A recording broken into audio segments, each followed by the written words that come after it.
YouTube আমাকে দিয়েছে এই ব্যাগ ভর্তি গিফটস। ভাবতেও পারিনি আমি কখনো ইউটিউব থেকে এইরকম গিফটস পাবো, তাও আবার এত মূল্যবান গিফট পাবো সেটা তো আশাই করিনি। ব্যাগের ভেতরে রয়েছে এই কালো রঙের বক্স।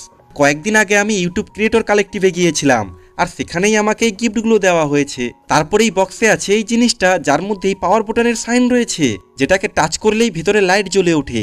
এর মানে এখানে লাইটিং এর কিছু একটা ব্যাপার আছে, আর সঙ্গে একটা চার্জিং কেবলও, যেটা দিয়ে এটাকে চার্জ করা যাবে। আর শেষে এর মধ্যে একটা গ্লাস প্লেট রয়েছে, যার মধ্যে লাইক, শেয়ার আর সাবস্ক্রাইব লেখা আছে। আর সত্যি বলতে এটাকে দেখতে আমার অনেক সুন্দর লাগছে। এখন আমাদের কি করতে হবে, যে এই কাচের প্লেটকে এই ব্ল্যাক বক্সের সাথে সেট করতে হবে। আর তারপর যদি এটাকে অন করা হয় তাহলে এটা অন হবে না, কারণ এর পাশে অন অফ সুইচ আছে, আর সেটাকে অন করতে হবে। তারপরে এই পাওয়ার বোতাম টাচ করলেই সেটা অন হয়ে যাবে। আর এভাবে দুবার টাচ করলে আপনি এটার কালারও চেঞ্জ করতে পারবেন। আসলে ফেসক্যাম ভিডিও তৈরি করার সময় ব্যাকগ্রাউন্ডে রাখার জন্য এটা দেওয়া হয়েছে, যেটা আমার তো অনেক পছন্দ হয়েছে। কিন্তু আপনি এটা পেতে পারেন যদি লাইক সাবস্ক্রাইব করেন।